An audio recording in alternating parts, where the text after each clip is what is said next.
오늘 제가 30분 정도 준비를 했는데 간단하게 그동안에 저희가 고민했던 것 중에 몇 가지 아이템을 소개를 시켜드리고자 합니다.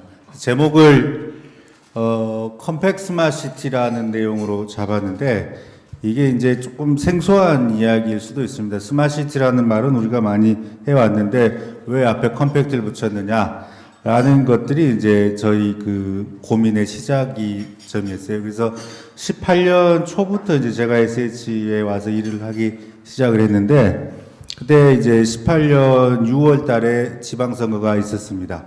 그리고, 서울시장님이 3선에 도전하기로 그때 초에 결심을 하고, 공약을 이제 만드는데, 물론 이제 제가 직접적으로 하진 않지만 이제 간접적으로 어드바이스를 하면서 66개 공약 중에 상당수가 주택 관련한 거였어요. 그래서 제일 컸던 게 민선 7기 중에 24만 호를 짓겠다, 임대주택을 공급하겠다. 그래서 그동안에 사실은 이제 SH가 19년, 작년이 창립 30주년이었는데 SH가 30년 동안 만들어 온 게 그러니까 분양까지 합치면 한 30만 호 정도 됩니다. 근데 그거를 4년 만에 그냥 하겠다. 물론 이제 여기에 SH가 다 하는 건 아니고 민간인에게 유도해 가지고 지는 것도 있지만은 상당히 획기적인 그 공약이었어요. 그래서 24만 호가 완성이 되면은 7기 민선 7기 그 서울시장 임기 중에 서울시에 약 한 380만 호 정도 주택이 있는데 그중에 10% 정도가 임대주택이 되는 그러한 이제 혁신을 이루게 되는 거예요. 그게 가장 큰 부분이었어요. 그래서 그걸 이제 실현하기 위한 여러 가지 공약이 있었고, 두 번째로 이제 컸던 게 스마트시티입니다. 그래서 공약이 총 66개였는데 그 중에 4개가 스마트시티 관련된 걸로 이제 바뀌었어요. 그게 왜 그랬냐면은 이제 서울이 좀 바뀔 때가 됐다. 그래서 사실 지금 팬데믹이나 이런 거 예측한 건 아닙니다만은 서울이 상당히 지금 그때부터 준비가 잘 돼 있었던 그런 도시로 지금 평가를 받고 있습니다. 이 스마트시티라는 게 단순히 재난이라든가 이런 것뿐만 아니라 여러 가지 IT를 감안해서 우리가 예기치 않은 상황에 작동하게 되는 시스템을 말한다고 한다면 그때부터 66개 공약 중에 4개를 넣으면서 스마트시티의 원년이라고 말할 수가 있겠고요. 그리고 나서 이제 지방선거가 끝나고 9월이 되면은 국토부에서 또 중앙정부에서 어떤 요구를 하냐면은 서울에 그린벨트를 좀 해제해 달라라는 요청이 굉장히 강하게 들어왔었어요. 아시다시피 이제 서울 북쪽에 우이동 쪽에 그린벨트가 꽤 있고 이제 그거는 거의 이제 쓸 수가 없어요. 산 쪽이라. 그리고 최고 고도지구라 그래가지고 3층 이상 못 짓게 지금 해놨고. 남쪽에 좀 있습니다. 그래서 송파, 수초 이쪽이 좀 있는데 이쪽을 해제해서 미니 신도시급으로 좀 만들어 달라라는 요청이 있었는데 저희가 이제 그거는 하기가 어려웠어요. 정무적 판단이고 그 다음에 이제 저도 그렇지만은 서울시장님도 그동안 그린벨트를 그린벨트를 해제하는 거는 꾸준히 반대해온 분이기 때문에 그래서 그 국토부의 이제 요청은 그런 거였어요. 그 그린벨트 자체가 문제가 아니라 서울시의 주택 공급을 좀 늘려달라, 대폭 늘려달라. 분양이 됐건 임대가 됐건.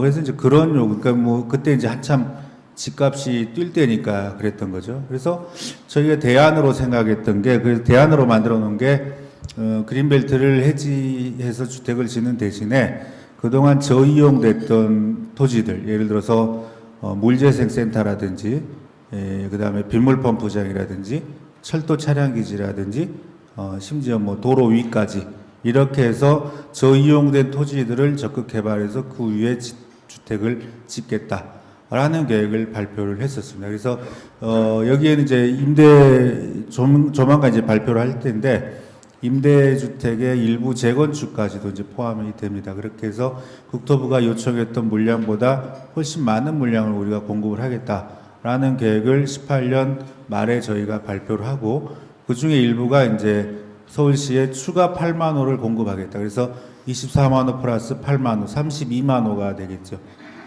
이거를 민선 7기 중에 하겠다는 상당히 앰비셔스한 계획을 발표를 하게 됩니다. 그래서 18년이 스마트시티의 원년이자 컴팩시티의 원년이다. 이제 컴팩시티라는 거는 SH에서 제가 네이밍했던 거고요. 이제 이게 뭐 흔히들 조금씩 아직은 이제 개념 정착이 덜 돼서 오해를 하시는데 이게 뭐 도고밀하게 하자 이런 뜻이 아니라 저이용됐던 토지를 좀 더 합리적으로 활용해 보자라는 뜻이 되겠습니다. 그래서 2018년이 컴팩시티의 원년이자 스마트시티의 원년이다. 이렇게 이제 감히 말씀을 드릴 수 있겠고, 그 이후부터 서울이 이제 앞서 나가는 도시로 지금 한참 노력을 하고 있는 것입니다. 그리고 이제 저 위에 도시공간의 사회적 가치 창출이라는 거는 도대체 그동안에 SH가 이제 저희가 30년을 맞이하면서 여러 가지를 이제 검토하고 향후 30년은 뭐 하고 살지를 이제 고민을 하게 되는데, 사실 직원들하고 이야기하면은 그런 비전이나 자기가 어떤 미션을 부여받았는지 이런 게 굉장히 불분명했어요. 그래서 어떻게 보면은 그냥 우리는 주택 공급만 하면 된다라는 의식이 있었는데, 그거를 좀 뜯어 고치기 위해서 SH가 서울 시민으로부터 부여받은 미션은 당신들이 매년 7조, 8조 정도의 1년 예산을 쓰고 있는데, 당신들이 해야 되는 것은 사회적 가치를 창출해야 된다. 도시공간을 잘 만들어가지고 거기서 여러 가지 사회적 가치를 파생시키는 보다 합리적이고 시민에게 도움이 되는 그러한 공간으로 만드는 게 당신들의 미션이다라는 쪽에서 이걸 저희가 항상 지금 외우고 다닙니다. 그래서 이제 이렇게 해서 지난 18년에 이러한 변화를 시도를 했고, 그 이후에 2년간 지금 어떤 식으로 추진되고 있는지 이걸 한번 오늘 좀 보여드리고자 합니다.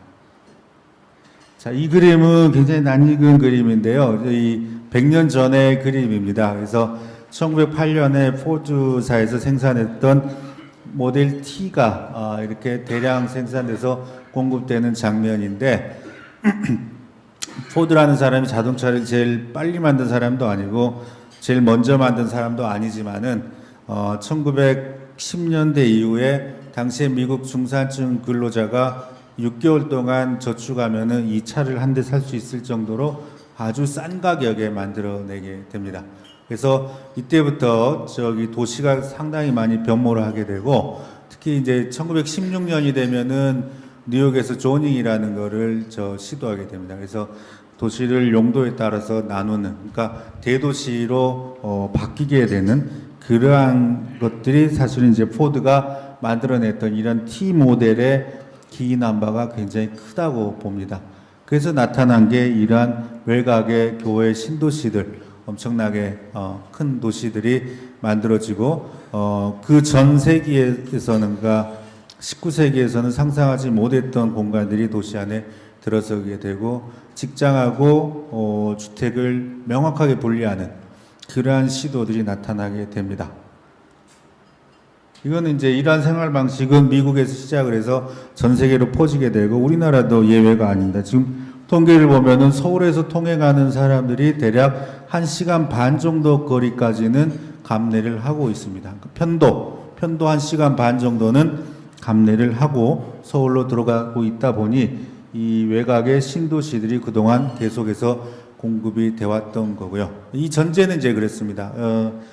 대개 이제 4인 가구 기준으로 한다면은 가장 혼자 이러한 불편을 감내하면 나머지 가족들이 편해진다라는 전제예요. 그러니까 도시에서 아둥바둥 살지 않고 조금 더 쾌적한 환경에서 살 수 있다. 이러한 전제하에 그동안 신도시, 교외 이러한 것들이 숱하게 개발이 됐고, 이러한 경향들이 전 세계적으로 퍼지면서 지금 500만 명 이상의 도시가 70개 정도 됩니다. 이게 1972년에 유엔 통계를 보면은 인구 100만 이상의 도시가 30개 정도밖에 안 됐어요. 그러니까 지난 한 50년 동안 엄청나게 이 대도시가 많이 등장을 한 거고, 2016년에 에콰도르 키토에서 유엔 하비타트 3가 열렸었습니다. 저도 그때 이제 15년, 14, 15, 16, 3년 동안 이제 유엔하고 같이 스페셜리스트 작업을 하면서 아젠다 만드는 작업을 했었는데 그때 16년에 우리가 선언했던 건 뭐냐면은 2015년 현재 전 세계 인구의 딱 절반이 도시에 살고 있다. 50%가 도시에 살고 있고 그리고 헤비타트라는 회의가 20년에 한 번씩 열리는데 그러니까 다음 회의쯤이 되면은 그러니까 이게 언제죠? 16년이니까 2036년 정도가 되면은 전 세계 인구의 70%가 도시에 살 걸로 지금 기대를 한다라는 식. 그러니까 도시라는 거는 굉장히 지금 커지고 있고 많이 늘어나고 있고 대도시화되고 있고 그런데 이 2015년에 이제 저기 잡아본 통계에서는 전 세계 육지 면적의 2%의 50%의 인구가 살고 있었거든요. 근데 이게 20년 후가 돼도 여전히 2%의 면적의 70%가 살게 될 거다라는 예측을 저희가 내놨었고, 그리고 뭐 하나 참고로 이제 말씀을 드리면은 1950년대 가츠만이라는 장 가츠만이라는 지리학자가 메갈로폴리스라는 책을 냈었어요. 이게 뭐냐면은 그 뉴욕, 보스턴, 뉴욕, 볼티모 이쪽에 있는 미국의 그 동해안 지역이 미국 전체 인구의 절반을 모여 살고 있었어요. 그러니까 이게 우리 개념으로 하면은 그다지 뭐 고밀한 구역이 아닌데 그 당시 50년대 말의 기준으로 보면은 굉장히 고밀했다는 거죠. 그래서 이걸 메갈로폴리스라고 명명을 했어요. 이 사람이 메갈로폴리스를 Continuous Belt of Urbanized Area라고 명명을 하죠. 정의를 하죠. 그래서 여기에 당시 미국 인구의 딱 절반인 한 9천만 명이 살고 있는 세계에서 가장 고밀한 지역이다라고 이야기를 했던 적이 있습니다. 그게 이제 1959년쯤 되는데 지금 여기하고 비교해 보면은 이거는 전혀 게임이 안 되는 그런 상황이에요. 지금 인천공항에서 비행기로 반경 2시간에 그러니까 중국의 동북 지역 일부하고 일본의 이제 저 위쪽 홋카이도 제외한 지역이 커버된 이 지역인데 여기에 인구 100만 이상의 도시가 지금 100개에 육박합니다. 그래서 가장 고밀한 지역이고 면적당 단위 면적당 인구수로 보면은 그 중에서도 이제 특히 수도권이 가장 우리가 살고 있는 곳이 고밀한 지역입니다. 우리 머릿속에 자 많은 분들의 머릿속에 싱가포르 하면은 어떤 이미지가 있나요라고 물어보면은 일단 나오는 게 고밀도 뭐 이런 이야기들을 하세요. 근데 우연치 않게 싱가포르 면적이 서울 면적과 거의 같습니다. 한 600제곱킬로미터 조금 넘는데 싱가포르 인구가 서울의 절반도 안 돼요. 지금 450만 정도. 그러니까 우리는 의식하지 못하고 있지만은 우리가 싱가포르보다 2배 이상 고밀한 지역에 지금 살고 있고 서울을 중심으로 해서 남한 인구의 절반이 지금 수도권에 몰려 있죠. 그래서 세계에서 가장 고밀하고 다이나믹한 지역에 한국 사람들이 살고 있다. 수도권 사람들이 살고 있다. 이렇게 보시면 되겠고요. 그래서 아무튼 당분간 이 도시화라는 것, 특히 대도시화라는 거는 계속해서 가는 경향이 있다. 이렇게 보시면 되겠습니다. 물론 이제 뭐 이번에 코로나가 나오면서 좀 성급한 분들이 언택트가 되니까 대도시가 달라져야 되는 거 아니냐라고 말씀들을 하시지만은 이게 그럼에도 불구하고 대도시가 갖는 매력을 쉽게 떨어버릴 수는 없다고 보여집니다. 자, 그래서 도시화는 계속 가는데 우리가 갖고 있는 이 도전이라는 게 고령화, 그 다음에 쇠퇴, 도시 쇠퇴, 기후변화, 뭐 이런 것들이 지금 여러 가지, 그 안에 도전적인 요소로 나타나고 있고요. 특히 이제 한국의 경우는 총 인구가 감소하고 있고, 인구 고령화, 생산 인구의 감소, 이게 지금 한꺼번에 굉장히 빠르게 오고 있습니다. 자, 그래서, 이런 부분들에 있어서 어떻게 대응할 거냐, 라는 걸 이제 저희가 검토를 하면서 자 이게 고령화 그다음에 도시 쇠퇴 그다음에 생산 인구의 감소 이런 부분을 그냥 피상적으로 이렇게 볼 거냐 또 다른 거는 뭐가 없느냐라는 거를 봤을 때 굉장히 1, 2인 가구가 빠르게 늘어나요. 그러니까 아까 말씀드렸던 제가 이제 저희가 이제 저도 그렇고 많은 전문가들이 이번에 3기 신도시는 좀 우려를 하고 있는데 그게 이제 우리가 신도시는 전 세계적으로 선진국이라고 하는 나라들은 이제 거의 안 짓는 게 되죠. 왜냐하면은 이제 신도시라는 게 아까 말했듯이 4인 가구 또는 5인 가구를 중심으로 해가지고 도시 외곽을 개발하자라는 그런 컨셉인데, 지금 서울의 경우에 보면은 인구의 56%가 1, 2인 가구입니다. 굉장히 빠르게 나타나는. 그래서 절반 이상이 1, 2인 가구고, 이 속도가 아주 빠르게 지금 나타나고 있고, 청년만 1, 2인 가구가 증가하는 게 아니라 50대 이상에서도 아주 빠르게 1, 2인 가구가 증가해요. 요새 뭐 계신 분들도 다 아시겠지만 뭐 조론이라든지 뭐 이런 풍조도 좀 있고, 그리고 하여튼 뭐 여러 가지 이유로 사회적 현상으로 인해서 1, 2인 가구가 급격하게 이 청년 중년 할 거 없이 늘어나고 있는 상황이 되겠고요. 그래서 저희가 계산을 해보면은 15년 대비 30년 쯤에는 서울의 1, 2인 가구를 위한 43만 호 이상의 주택이 필요하다. 다시 말해서 지속적으로 1, 2인 가구 주택을 지을 수밖에 없다. 지금처럼 또 이때까지 해왔던 것처럼 3, 4인 가구 이렇게 해서 공급하다가는 낭패를 보기가 쉽다. 이런 생각을 이제 하게 됐고요. 자, 그래서 이제 나타나게 된 게 이거는 이제 좀 다른 얘기인데, 이거 뭐 에럽에서 만들었던 예전에 이제 그림인데, 그 스마트시티의 컨셉이죠. 그래서 에너지원을 자연으로부터 얻어서 도시가 작동하는 그러한 그림들이 되겠고, 그래서 이제 이런 그 또 하나는 이제 기후 변화라는 거 우리가 그다지 못 느끼고 있습니다만은 유엔의 경우에 보면은 2도에서 3도 상승할 경우 생태계 한 30%까지 멸종 가능하다. 이 지속적으로 이런 워닝이 나타나 있는데, 사실 그 우리가 그동안 특히 대한민국 정부가 기후변화에 대해서 그렇게 큰 노력을 했다고는 보여지지 않아요. 지금 우리가 지금 목표치로 하는 것도 그렇고, 그래서 이런 부분이 있고, 그 다음에 이제 에너지의 패러다임 전환이라고 이제 말씀드릴 수 있는 게, SH도 이제 올 가을에 제로 에너지 아파트를 이제 선보입니다만은, 고층 아파트. 이제 그동안에 제로 에너지 주택은 이제 되게 저층 주택이었는데, 고층에서 제로 에너지를 시도하니까, 엄밀히 말하면 에너지 제로는 아니고 에너지 50% 절감하는 이 주택을 저희가 선을 보입니다. 근데 이제 이러한 에너지 패러다임이 굉장히 빨리 바뀔 수밖에 없는 상황이다. 그러니까 흔히들 그 산업혁명으로 인해서 도시가 많이 바뀌었다고 하는데, 사실 산업혁명이 뭐 기계를 뭐 썼다 뭐 이런 차원보다는 에너지원을 바꿨었다는 큰 의미를 들 수 있죠. 산업혁명 이전에는 석탄을 안 썼다면은 산업혁명 이후부터는 석탄을 쓰면서 에너지원을 우리가 인류가 갈아탔었고, 자 그럼 지금 시점에서 에너지원을 서서히 갈아타는 시점이 이미 시작이 됐고요.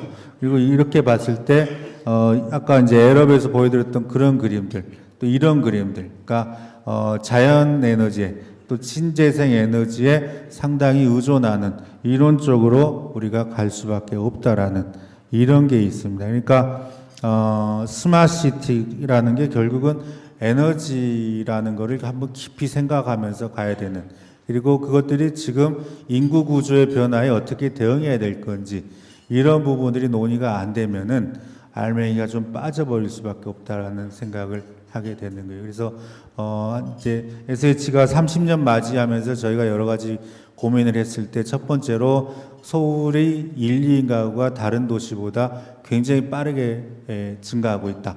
그 다음에 에너지라든가 스마트시티라든가 이런 거는 피할 수 있는 개념이 아니다. 그리고 미세먼지라든가 기후변화라든가 이런 이슈에 조금이라도 대응을 우리가 해야겠다. 이런 생각을 하고 이제 다른 유형의 주택들을 만들어 보자는 생각을 하게 됐습니다. 잠깐 이제 SH 소개를 하면은 지난 이제 30년 동안 주택을 이제 그 23만 호인데 분양 합치면 한 30만 호 정도 공급을 했었고, 지금 20만 호 정도의 주택을 관리를 하고 있습니다. 그래서 20만 호에 한 43만 명 정도가 살고 있고요. 그 다음에 산업단지라든지 택지 개발을 꽤 많이 했고, 그리고 이제 89년에 생겨가지고 그동안 30년 동안 이제 여러 가지 일들을 해왔고요. 그리고 이제 지금 시점에서 보면은 30년이 지나니까 서울의 개발할 땅이 이제 거의 없어지는 그런 상황이 됩니다. 그래서 마곡하고 고덕강일 이걸 끝으로 해서 그 대형 택지 개발이 이제 없는 그런 상황이 됐습니다. 그래서 SH의 그동안 비즈니스 모델 보면은 택지를 개발해서 거기서 남은 이익을 갖고 임대주택을 공급하는 그게 아주 단순한 구조였는데 이제 여기에 더 이상 의존할 수가 없게 되는 이런 상황이 된 거고 이렇게 했을 때 이제 또 다른 위기가 그래서 제가 신입 직원들 들어오면은 신입 직원들 좀 생각이 달라요. 이 보면은 노량진에서 보통 2, 3년 고생하고 공기업 들어옵니다. 그리고 들어오면은 나는 정년 보장됐다라는 생각이 굉장히 뿌듯해해요. 근데 제가 신입 직원들한테 첫 번째 던지는 질문은 SH가 10년 후에 남아있을 것 같니? 이거예요. 너무 싫어하죠. 노량진에 2, 3년 썩고 왔는데 사장이란 사람이 와가지고 10년 후에 회사 없어질 수 있다고 협박하는 거예요. 근데 그게 그냥 드리는 이야기가 아니라 실제 외국 대도시에 SH 같은 기관들이 그런 사례들이 꽤 있어요. 그리고 파산하거나, 그러니까 뉴욕에 가면 나이차라는 기관이 있는데 그런 기관들은 지금 거의 파산 상태예요. 아니면 뭐 싱가포르 URA라든가 이런 기관에 할 일이 없어지는. 그래서 당신들이 변하지 않으면은 정년 보장이고 이거 아무 의미가 없게 된다라는 협박을 하면서 일을 시키고 있습니다. 근데 제가 농담을 하는 게 아니라 실제로 그런 상황이고 SH의 새로운 30년을 위해서는 사업 구도, 사업 모델이 바뀌어져야 되는 시점에 있다라는 게 이제 제 진단이었고, 그래서 이제 아까 말씀드린 대로 당신들의 미션을 생각해 보자. 비전은 이렇게 된다. 이건 이제 시민기업이라는 걸 왜 붙였냐면은 거의 견제가 없이 지나다 보니까 소위 민간에서 하는 주주총회 같은 것도 공기업은 없잖아요. 그래서 억지로 시어머니를 끌어들였어요. 시민주주라는 개념을 도입해가지고 주주단 100명을, 뭐 이분들이 주주권 행사하고 이런 건 아닌데 이분들에게 직원들이 주기적으로 보고해요. 사업 실적 이런 거. 그리고 신랄하게 비판받고. 그래서 저희도 처음에 걱정했어요. 저도 이거 하면서 자, 이게 시민주주라는 시어머니를 끌어들이면 이분들이 자기 민원 뭐 요청하지 않을까 이런 생각을 했는데 의외로 굉장히 지금까지는 건실하게 감시자 역할을 해주시고 있는 것 같아요. 그래서 이걸 이제 스마트 시민 기업으로 비전 설정하고 이제 핵심 가치, 그다음에 이제 여기에 보다 구체적으로 앞으로 2030년까지 서울시 주택의 20%를 공공주택으로 달성한다. 그래서 저하고 박원순 시장님까지는 10%, 한 11%쯤 달성할 것 같아요. 그래서 목표들의 두 자리 숫자는 할 것 같고, 다음 시장, 다음 사장이 2030년까지 20% 하게끔 우리가 어디에 어떻게 공급하면 된다는 마스터 플랜을 만들었고, 그 다음에 이제 신성장 사업이 매출의 30% 이상을 달성하니까, 그러니까 신성장 사업이 이제 해외 개발이라든지 뭐 이런 것들이 되겠어요. 그래서 이런 식으로 구도를 바꿔나가는 이러한 사업을 지금 진행을 하고 있습니다.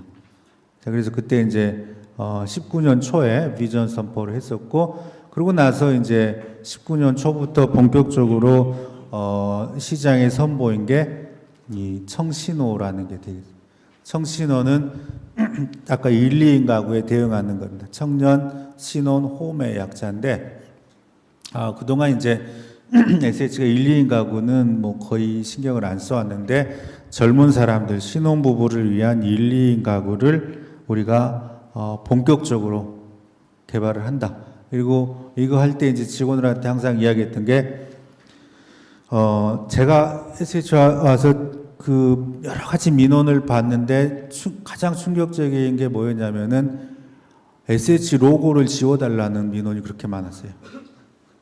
주민들이.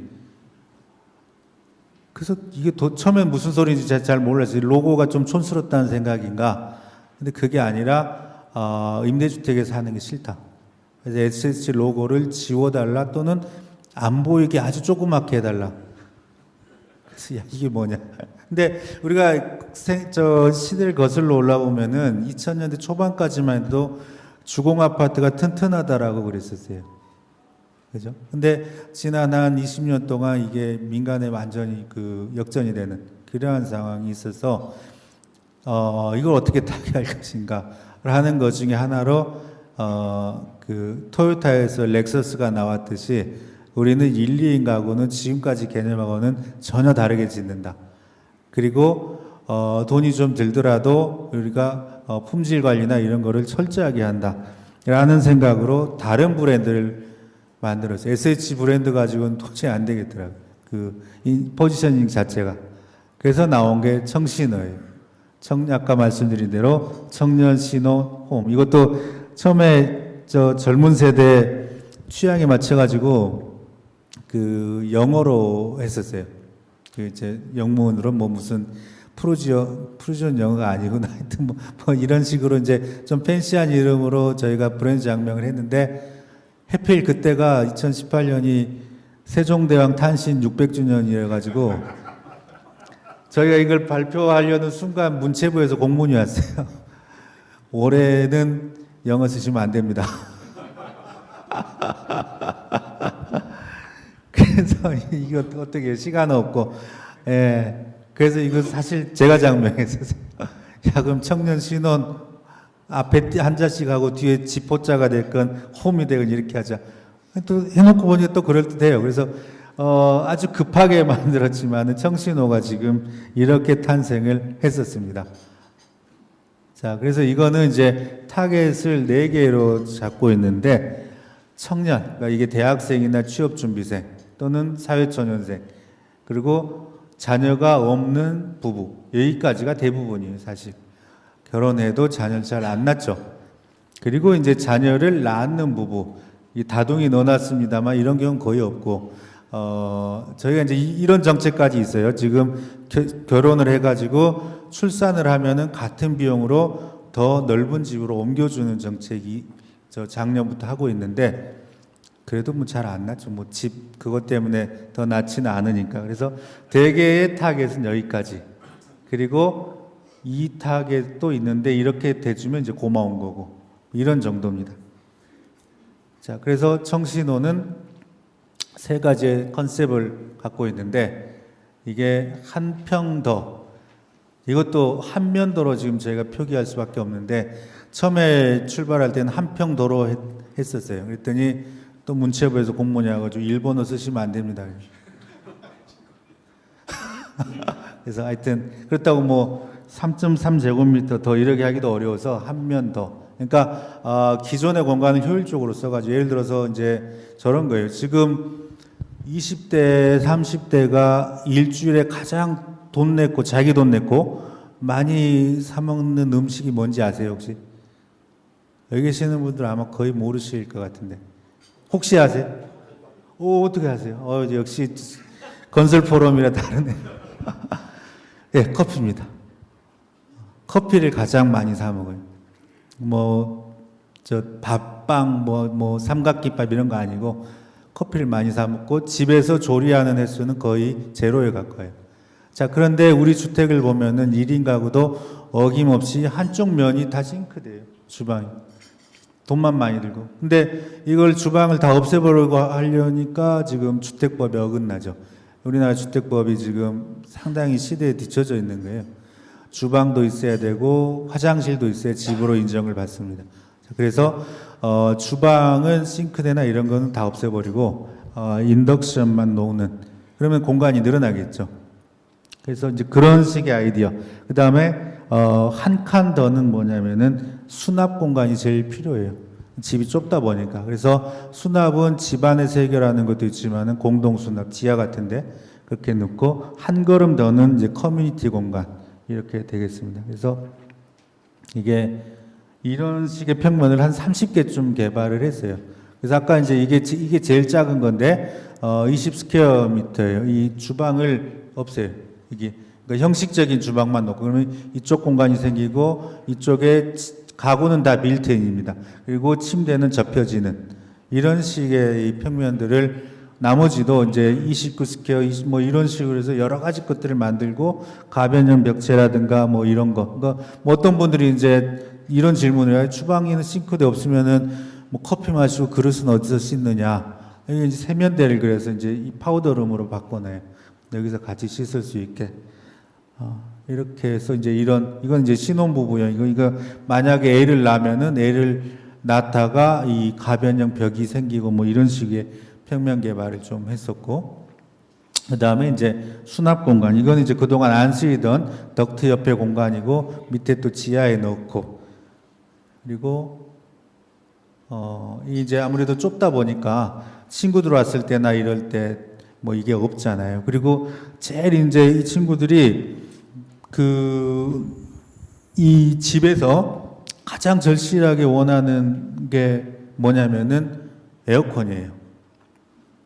그래서, 그러니까 사실 이것도 이제 40, 50대 생각으로는 잘 이해가 안 되는 거죠. 왜냐하면 이제 이 청년주택 들어오면은 2년에 한 번씩 재계약해서 최장 6년밖에 못 있거든요. 그래서 6년 있으면 이사 갈 친구가 무슨 에어컨이냐. 그런데 이 친구들은, 여기 계시는 분들하고 달리 소득 2만 불 세대에서 커왔기 때문에 선풍기는 싫다는 거예요. 우리가 생각하면은 그냥 선풍기 들고 다니지. 나 아니에요, 그게. 그래서 아까 그 주방에서 절감한 코스다운을 해가지고, 위에 에어컨 달아준 천장에. 이런 식으로 바꾸고, 그 다음에 빨래도 또 달라요. 빨래도 이 친구들은 운동화 빠는 거, 속옷 빠는 거, 이불 빠는 게 다 달라야 되더라고요. 그래서 야, 니들 맨날 돈 없다 그러면서 이런 식으로 사는데 어려서부터 그렇게 살았던 거예요. 그러니까 제가 학교에 있을 때도 이게 자기 본인 돈 없다고 교수 추천서 받아서 장학금 주라고 한 친구들이 보면은 핸드폰도 저보다 좋은 거 쓰고 옆에 루비통 메고 있고 또 이야기해 보면은 황당한 게 많아요. 전용 피부과도 있고 뭐 다 그렇더라고요. 그렇게 살아왔던 거예요. 그러니까 우리 예전에 하는 말에 우리 집은 요리사도 가난하고 정원사도 가난하고 뭐 이런 거 있잖아요. 꼭 딱 그런 식. 근데 지금 20대들이 그래요. 그래서 오케이 빨래방 같이 만들어 준다. 그리고 대신에 여기서 너희들이 40분 정도 빨래하니까 여기를 연애는 이제 제가 기대하는 거고, 교류의 장으로 한다. 그래서 따로 빨래방 만들어줘. 그런 식으로 하고, 그 다음에, 바 같은 거, 같이 여기서 교류해라, 이런 걸 해줍니다. 제일 이용 안 되는 거는 도서관. 거의 책은 거의 안 보더라고요. 자, 그래서 이런 공간들을 이제 대폭 늘려주고, 그렇게 해서 이 청신호라는 게 정릉에 지금 1호 청신호가 지난 4월에 입주를 했습니다. 그래서 이 청신호 입주자들 지금 모니터링하고 있고 앞으로 5년 동안에 청신호가 3만 가구가 지금 늘어나는 청사진을 갖고 지금 계속 추진하고 있고요. 그 다음에 이제 이 공간복지라는 건 뭐냐면은 공간이 복지다라는 생각을 이제 하게 됐어요. 왜 이런 생각을 했냐면은 제가 15년에 그때 이제 학교 있을 때 마침 연구년이었어요. 그래서 뉴욕에서 1년 동안 이제 학생들을 가르치게 됐는데 그때 이제 뉴욕 보스턴을 오고 하면서 가르쳤어요. 그래서 두 학교에서 가르치는데 수업 때 이제 거기도 이제 미드텀 끝나면 한 주 정도는 애들 쉬게 해주니까 그냥 숙제를 냈어요. 그래서 저도 이제 좀 궁금하기도 했고, 한국 또는 서울 하면은 떠오르는 이미지를 PPT 한번 만들어 갖고 해보자. 우리 논의를. 그래서 제가 생각했던 거는 이제 거기 이제 설계 스튜디오니까 애들이 뭐 드라마라든가 그 다음에 뭐 K-팝 이런 거, K-푸드 이런 거 갖고 나올 줄 알았는데 대부분의 학생들이 헬조선을 갖고 온 거예요. 그래서 그 다음에 심지어 제가 몰랐던 오포를 갖고 왔어요. 오포. 그래서 오히려 한국 사람인 제가 그 친구들한테 오포가 뭐냐라고 물어보는. 근데 야 그걸 듣고 나니까 이제 그 친구들이 이제 그 자료를 입수하는 거는 유튜브에 이 한국 친구들이 영어로 다 번역해가지고 올리더라고요. 그런 거를. 서울이 얼마나 살기 힘든 곳인지 이런 걸 다 올려요. 그래서, 이 친구들이 이제 그때부터 저를 불쌍하게 보기 시작해요. 그런 곳에서 그런 험한 곳에서 어떻게 생존했냐 뭐 이런 이야기하고. 근데 이제 그게 기성세대로서는 굉장히 마음 아픈 거였어요. 우리나라의 젊은 친구들이 뭐 오포, 삼포, 오포 다 아시잖아요. 뭐 연애, 출산, 뭐 취업, 뭐 다 포기하고 뭐 이런 것들이 그냥 전 세계로 다 알려지고 뭐 이런 건데, 야 그래서 뭐 기성세대로서 뭐 해줄 수 있는 게 없냐 다시 한번 생각해봐야겠다. 그리고 또 하나는 뭐냐면 이제 그러고 나서 이제 귀국하고 보니까 왜 이렇게 커피숍이 많은지. 근데 실제 제가 인터넷 뒤져보니까 그 1인당 스타벅스 수가 제일 많더라고요, 한국이. 절대량으로는 세계 4위인가 되는데 1인당으로는 제일 많은 나라예요. 그런데 스타벅스만 있는 게 아니라 뭐 다른 커피숍도 많잖아요. 여기서 하고 있는 것들이 되게 미국 같으면은 저 공공도서관에서 하는 행위들. 자기 돈 안 내고 하는. 심지어 저 그 땅값 비싼 맨하튼조차도 한 10분 정도 걸어가면 공공도서관이 막 튀어나와요. 누구나. 그리고 그때 마침 그때 15년에 그 블라지오라는 저 뉴욕 시장, 그 사람도 시민운동가 출신인데 NYID라는 거를 NYCID라는 걸 만들었어요. 그게 뭐냐면은 불법 체류자라 할지라도 또 시민권자나 소셜 인큐리티 세큐리티 번호 없는 사람이라 할지라도 신청만 하면은 공공시설 다 이용할 수 있게, 도서관 같은 거. 그래서 그런 것들이 이 많은 사람들 우려 속에도 불구하고 잘 정착해서 하고 있는데 한국에 보면 그런 곳이 너무 없는 거예요. 그래서 우리가 소득이 3만 불이 됐으면은 거기에 걸맞게 좀 공간을 복지로 생각하는 그러한 발상의 전환이 이루어져야겠다라는 생각에서 SH 오면서 이제 이 사업을 대대적으로 시작을 합니다. 자, 그래서 이제 이런 것들이 이건 서울식물원인데 이런 광역 거점에서부터 시작을 해서 이 공공 임대 아파트라든가 매입임대라 그래가지고 저희가 매년 7,000개 정도 다세대 주택을 지어요. 근데 이거는 지금 예전에는 민간에서 지어놓은 거를 샀는데 지금은 그렇지 않고 이 설계 도면부터 저희가 관여를 해요.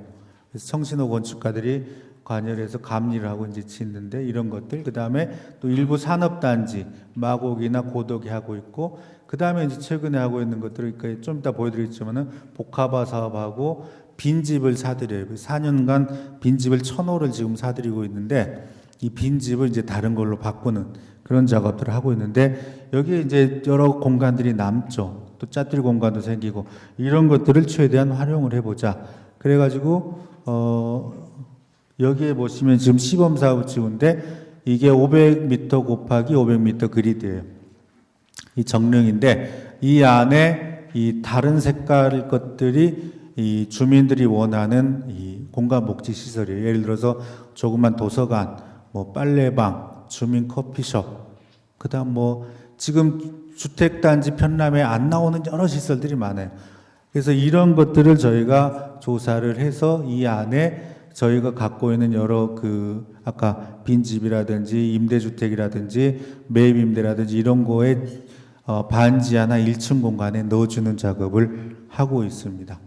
그래서 여기에는 수익이 나는 것도 있고 그렇지 않는 것도 있고, 예를 들어 빨래방이라든지 뭐 커피숍은 수익이 나겠죠. 근데 도서관 같은 건 수익이 안 나요. 그래서 이걸 적절히 섞어서 보조비 받고 수익에서 빼고 이러면서 이걸 이제 사업을 맞춰 나가는 이러한 작업을 하고 있고, 대표적으로 이게 지금 여기 보시면은 이제 이 다가구 주택의 일부를 아까 이제 그런 걸로 개조를 한다든지, 그 다음에 이 필로티 부분을 없애는 작업을 하고 있는데, 사실 이 아까 말씀드린 대로 저 다세대를 1년에 7,000개씩 공급하려면은 동수로는 한 300~400동쯤 됩니다.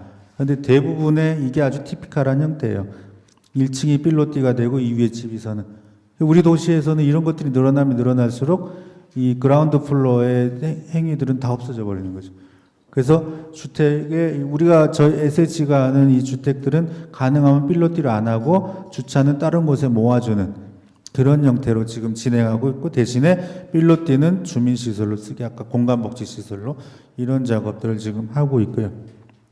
그리고 이제 이게 이제 정릉에서 이제 첫 번째 시범 사업을 하고 있습니다. 그리고 이제 또 하나는 아까 이제 스마트시티 시간이 그래요? 그럼 제가 빨리 마칠게요. 이건 그냥 넘어가겠습니다.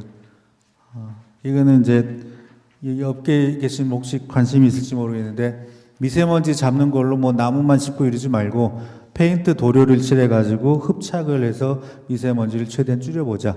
이걸 지금 저 상계동에서도 지금 시작을 하고 있고요. 자, 이것만 하고, 이거는 지금 쿨링 포그라 그래가지고, 그 미세먼지 나쁨 경보가, 안 좋은 경보가 나타나면은 얘가 센서에서 그걸 감지해서 이러한 미스트를 뿌려줍니다. 그래서 이거를 19년부터, 작년부터 계속 그 주택단지의 입구라든가 광장이라든가 이런 데 지금 시공을 하고 있고, 저희 경험으로 보면 30분 정도 뿌리면은 이게 보통으로 바뀌더라고요. 그래서 이건 주민들이 굉장히 호응이 좋은 그리고 상대적으로 이렇게 고난이도 기술이 아닌 상황에서 공급이 되고 있고, 그다음에 이게 본론인데 오늘 이거 말씀도 이런 부분들 아까 말씀드린 고가차도 도로, 차고지, 유수지 이런 공간들이 서울에 꽤 많아요. 꽤 많습니다. 그래서 이런 공간들은 지금 공통점이 땅값이 없어요. 땅값이 없다 보니까 저희가 시유지죠, 대부분. 그리고 이 공간들이 기존의 도로라든가 뭐 유수지 이 기능이 그대로 유지된 상태에서 위에다 띄워서 작업하는 거다 보니 저희들로서도 부담이 없고 땅값도 재료고 건축비에 돈을 더 쓸 수 있는 이러한 상황이 됩니다. 그래서 이게 이제 도로 위에 짓는 건데 이렇게 해서 도로 위에 옵사이드 컨스트럭션이 되겠죠. 밖에서 짜와가지고 이게 지금 저 국제 설계가 당선이 돼서 이 그림하고 이거보다 훨씬 멋있는 그림으로 돼서 지금 진행이 되고 있습니다. 그래서 이제 위는 공원으로 지정을 하고 그 다음에 주택을 한 1,000호 정도 넣는 그렇게 해서 지금 여러 가지 아까 공간복지시설을 집어넣고요. 그리고 이제 공사비도 평당 단가가 기존의 SH 주택보다는 조금 더 쓰는 대신에 땅값이 제로니까 이제 저희가 SH가 토지 매입해 가지고 하면은 평당 1,700, 1,800에 매입을 해요. 그러니까 그 돈이 절감이 되고 대신에 건축비에 쓸 수 있는 이제 그런 상황이 되겠고, 그다음에 연희동의 교통섬이라고 하는 이 빈 공간이죠. 이 공간이 지금 이렇게 바뀌었어요. 그래서 기존의 성냥갑 아파트가 아닌 이 이제 저 건축가 조민석 씨가 당선된 안인데 이렇게 해서 이거는 이제 평당 저희가 한 700에서 800 정도 생각하고 돈을 좀 내는. 자, 이렇게 해서 여러 가지 이제 주민 시설들이 들어오는 이런 게 되겠고요. 그다음에 여기 이제 증산동에는 이 빗물 펌프장입니다. 이게 이 벽돌 건물이 빗물 펌프장인데 이게 이제 이렇게 바뀌게 되는. 여기 빗물 펌프장 그대로 있고 위에 띄어가지고 이런 식의 랜드마크를 만들어준 이것도 이제 국제공모 당선작이고 지금 이제 진행하고 있고요. 그리고 이제 이거는 버스 차고지가 서울에 한 32개가 있어요. 이 보시면은 다 지금 외곽에 있거든요.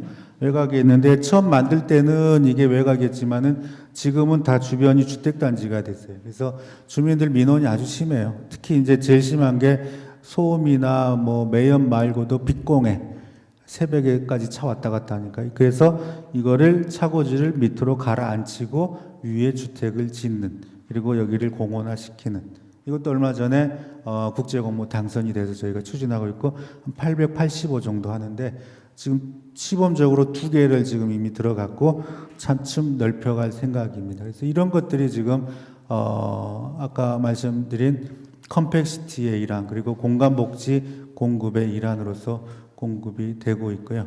그 다음에 이제 마곡은하고 그 고덕강일, 홍릉 이쪽이 스마트시티의 테스트 베드가 되겠습니다. 그래서 이거는 뭐 스마트시티는 많이들 아시는 내용이니까 넘어가겠고 강연 마지막은 SH 홍보해야 되니까 이거 한번 광고 한번 보시겠습니다.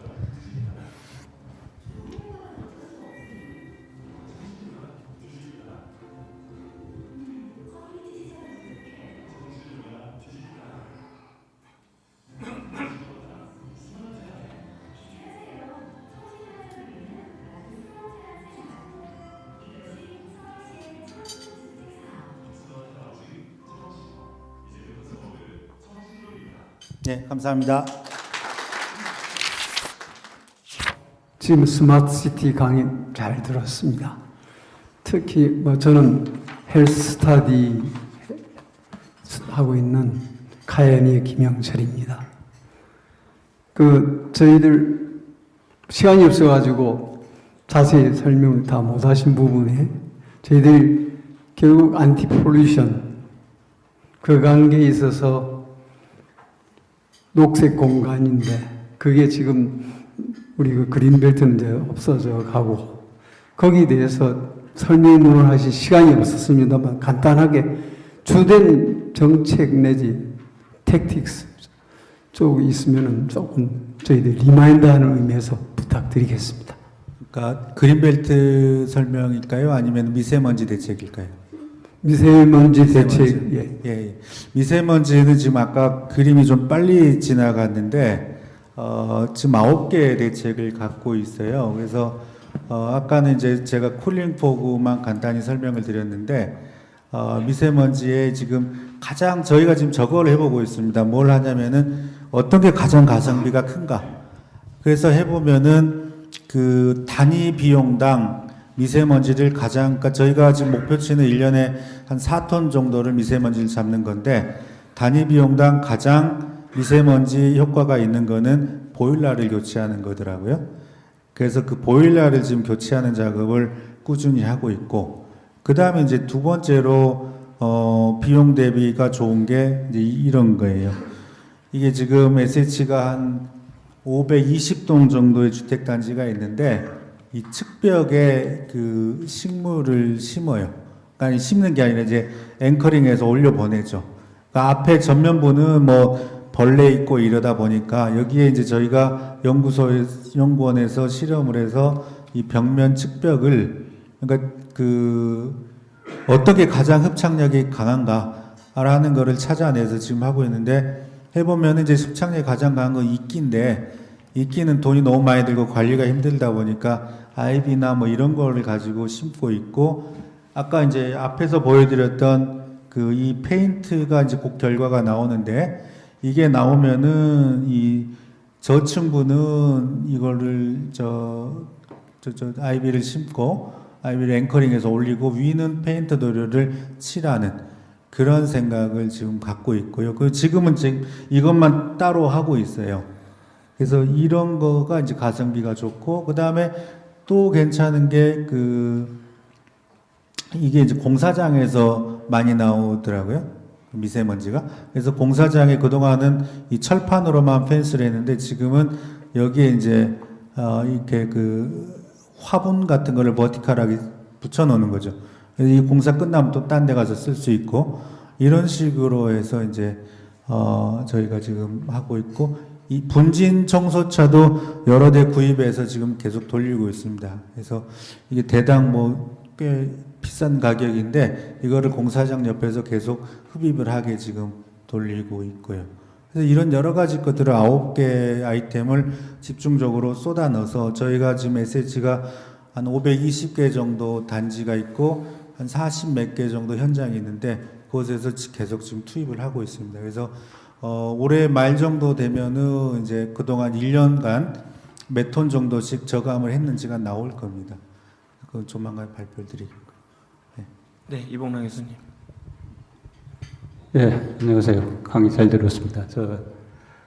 아까 이 강의 이 발표 자료에 보시면 포도 자동차하고 도시 발전 이런 걸 한번 생각을 해보셨으면 좋겠는데 과거에는 제조업 산업 플랜트가 배후단지 도시를 유발을 했다면 지금은 정반대 현상이 아닐까.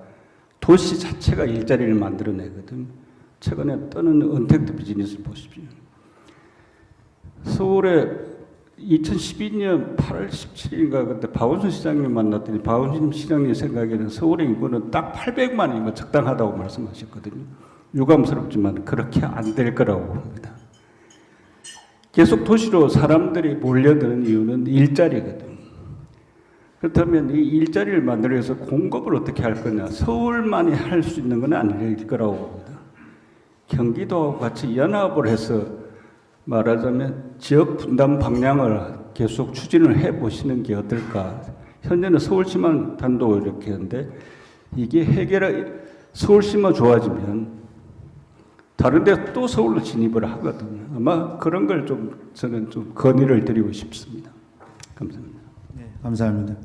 그래서 그 말씀하신 거에 저도 적극 동의하고요. 그래서 사실 2년 전부터 이제 경기도시공사하고 인천도시공사하고 저희가 주기적으로 모여가지고 조율 같은 걸 하고 있는데 뭐 조금 더 시간은 필요할 것 같습니다만은 사실 이제 서울, 경기, 인천을 따로 떼가지고 우리가 정책을 수립하기에는 이미 말이 안 되는 상황으로 돌입을 했어요. 그래서 2,500만 명이 지금 아까 말씀드린 대로 수도권에서 한꺼번에 돌아가는 상황이다 보니 그런 부분이 좀 앞으로도 지속적으로 고민이 돼야 될 걸로 고맙습니다. 예, 다음 조동근 교수님. 네. 명지대학교 경제과 명예교수 조동근입니다. 아까 그 주민들이 SH 마크를 좀 작게 또는 지워달라는, 그죠? 굉장히 충격이실 텐데 그게 맞거든요. 왜냐하면 공공섹터가 민간은 경쟁을 하고 하이브리드로 가야지 공공을 내세우면 그건 안 되거든요. 근데 아까 제가 좋은 거로 고문받은 게 그 스마트 시민기업에서 여기 보시면은 신성장 산업 뭐 30% 이런 정도로 얘기하시는 고무적인데 구체적인 플랜이 계신지. 또 하나는 우리가 복지라는 얘기를 쓰는데 그게 좀 남용되는 경향이 있거든요. 사실은 공간의 가치를 더 부여하는 거니까 공간 가치라는 얘기를 우리가 바꾸지 않으면은 복지에 함몰될 수 있어요.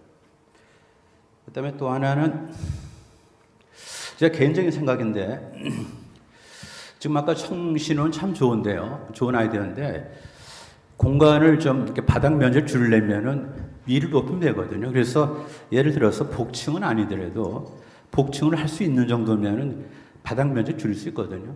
그리고 또 하나는 우리 아파트, 저도 아파트 사시고 살고 다 사시겠는데 이게 사실은 너무 층고가 얕아요. 이게 3만 불 소득쯤 됐는데 현재 층고가 한 2m 얼마입니까? 네트로 2m 한 40 됩니까? 네트로. 그래서 그런 것도 사실은 좀 그 3만 불쯤 되는 그런 나라에서는 층고를 좀 규제를 완화해야 된다고요. 물론 에어컨 같은 게 조금 뭐 캐파가 더 커져야 되겠지만은 좀 답답해 보면 사실. 그래서 생활의 질을 갖다 우리가 예컨대 보면은 뭐 벽에다 뭐를 갖다 붙이는 게 중요한 게 아니고 차라리 덜 붙이더라도 조금 층고를 높여가고 쾌적한 것이 맞고 청신호 같은 데는 더 높여가고 좀 복층을 해서 공간을 더 주면 좋겠다. 그러면서 질문 요지는 아까 30% 그거 구체적인 내용이 뭔가. 그 다음에 복지란 얘기를 좀 남용하지 않았으면 좋겠다. 그 다음에 층고를 높여가고 생활의 질을 높이는 때가 지금 된 것 같다. 이겁니다. 네, 감사합니다. 네, 감사합니다.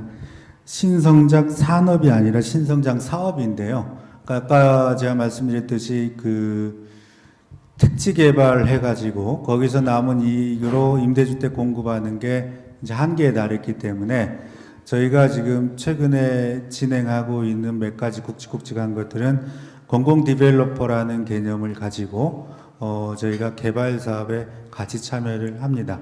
그래서 이제 그런 부분으로 회사의 포트폴리오를 좀 바꾸는 게 있고, 그 다음에 이제 몽골이라든가 뭐 베트남이라든가 러시아 같은 곳에 저희가 이제 노하우를 가지고 진출을 합니다. 그래서 몽골 같은 데는 지금 이미 컨설팅을 하고 있고 조만간에 사업 수주가 될 걸로 보이는데, 이런 식으로 해서 지금 다각화하는 걸로 30%를 맞춰놨는데, 여기서 이제 말씀을 드리자면은 신성장 사업을 30% 간다는 거는 저희가 거의 강요돼서 갈 수밖에 없는, 지금처럼 주택만 가지고 100% 유지하는 시대에 이제 간 거예요.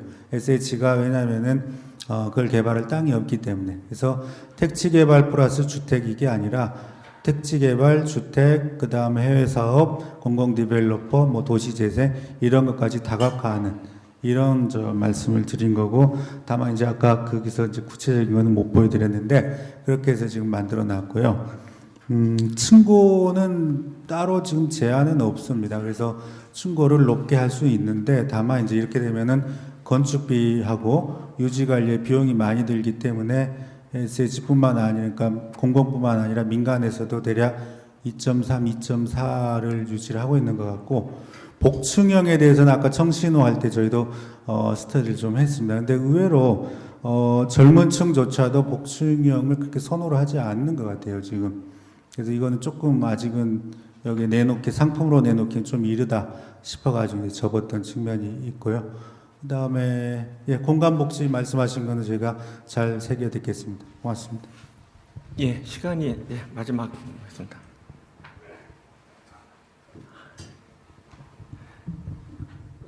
그 청구 문제는 고도 제한 문제가 있기 때문에 그런 데는 걸리기 때문에 그건 참고하시고요. 제 질문은 이제 점점 고령화가 많이 되니까 고령화가 됐을 때 나타나는 도시의 현상은 고령 인구들이 다 도심으로 몰리거든요. 지방으로 안 가고 그건 뭐 동경이라든가 우리보다 선진 도시를 보면 고령화 인구가 도심으로 몰리는데 도시재생 사업을 너무 상업시설 위주로 하는 경향이 많이 있어요. 그래서 주거시설 위주로 도심재생 사업을 좀 해야 된다 이런 생각이 있고 또 하나는 이제 아파트를 짓는데 지금 대부분이 일부 주상복합을 제외하고는 베어링 월 시스템으로 하거든요. 내력벽 구조로. 근데 이게 장수명 아파트 개념에 부응하지 못한다고요. 지금 60평, 70평 아파트를 개조를 해서 3세대가 사는 또는 2세대가 사는 그런 모델들을 SH공사가 좀 공공 디벨로퍼 개념으로 그런 시범 사업을 뭐 일부 하고 계시는지 모르겠는데 민간에서는 뭐 그런 게 일부는 되는데 그러려 그러면 이 평면의 플렉시빌리티가 돼야 되거든요. 그래서 앞으로 짓는 아파트는 옹벽 구조가 아니고 칼럼 구조로 해서 드라이월 파티션 같은 걸로 해서 미래 세대에 대해서 대응이 가능하도록 그런 설계적인 접근이 필요한 것 같습니다. 그래서 그런 점은 앞으로 사업을 추진하는데 도심 재생 그리고 장수명 아파트 개념의 그런 평면 구성 또 내력벽 구조를 좀 지향하는 것 이런 건 좀 고려해 주시면 좋겠다는 생각입니다. 감사합니다. 일단 뭐 저희가 벽식은 더 이상 하고 있지 않고요.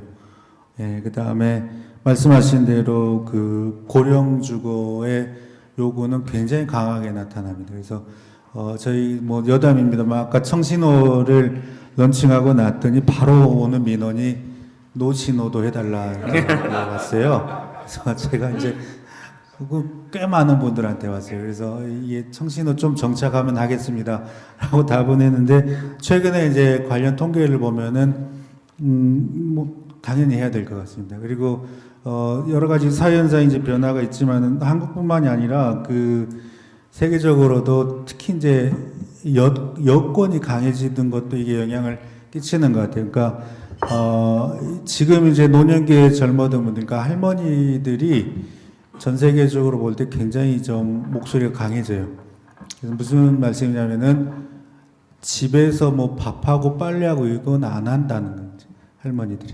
그러니까 밥도 사 드시고, 그 다음에 내가 구경도 많이 하고 싶고, 이러려면은 결국은 도시로 들어오는 이런 경향이 아주 강하게 나타나서, 맨하탄 같은 데도 인구의 15%가 노인으로 지금 나와 있거든요. 그래서 서울의 경우도 지금 보면은 오히려 시골에서 올라오시는 노인들이 꽤 있다. 이런 것들이 지금 잡히고 있어요. 그래서 하여튼 여기서 말씀드릴 수 있는 거는 노신호도 열심히 하겠습니다. 예, 감사합니다. 예, 질문을 마무리하려는데 이태식 교수님이 꼭 그냥 목소리 크게 청신호는 처음에 스마트 시티 하면서 진화 문제하고 그다음에 에너지 문제를 큰 그림은 그리셨는데 청신호나 이 공간 복지에서 어떻게 쓰신다는 말씀 안 해주셔서 그런 점이 좀 궁금합니다. 오늘 지금 시간 관계상 그걸 못 드렸는데요. 저희가 기본적으로 에너지 저감은 지금 모든 주택에 100% 들어가고 있고요.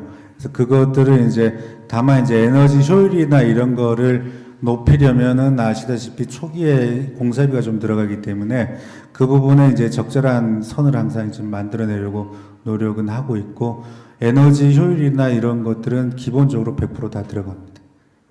그래서 조금 뭐 나중에 더 기회가 있으면은 에너지나 이런 또 기후변화 대응에 저희의 노력도 한번 말씀드릴 수 있기를 기대합니다. 고맙습니다. 네, 감사합니다. 혹시 남궁 교수님, 예, 짧게. 그 서울은 더 이상 서울 시민만의 도시가 아닌 것 같습니다. 지금 인구 1,000만인데 지난 몇 년간 통계를 보니까 서울을 방문한 그 이 방문객 수가 외국인 방문객 수가 1,700만을 넘어서고 있다고 봐요. 그러다 보니까 이 주택 문제도 중요하지만 도시 환경 문제도 굉장히 중요하다. 그리고 이제는 서울도 국제화된 품격 도시로 좀 가야 할 필요가 있다는 생각이고요. 그런 가운데 지금 이 테헤란로, 강남대로, 광화문 그야말로 이 도시 한복판을 지나다녀도 대로에서 5m만 들어가면은 그야말로 악취가 대단합니다. 하수 악취, 쓰레기 악취 등등 이에 대한 그 좀 해결책을 좀 강구하시면 어떨까 하는 생각입니다. 예, 감사합니다. 그 굉장히 좋은 그리고 어려운 좀 말씀 주셨는데요. 그거는 이제 저희가 하여튼 저희도 잘 고민해 보였는데 지금 이 자리에서 특별히 지금 제가 이렇게 딱 드릴 수 있는 말씀 없어서 아쉽네요. 예, 감사합니다. 네, 강연해 주신 김세현 선생님께 큰 박수 다시 한번 부탁드리겠습니다.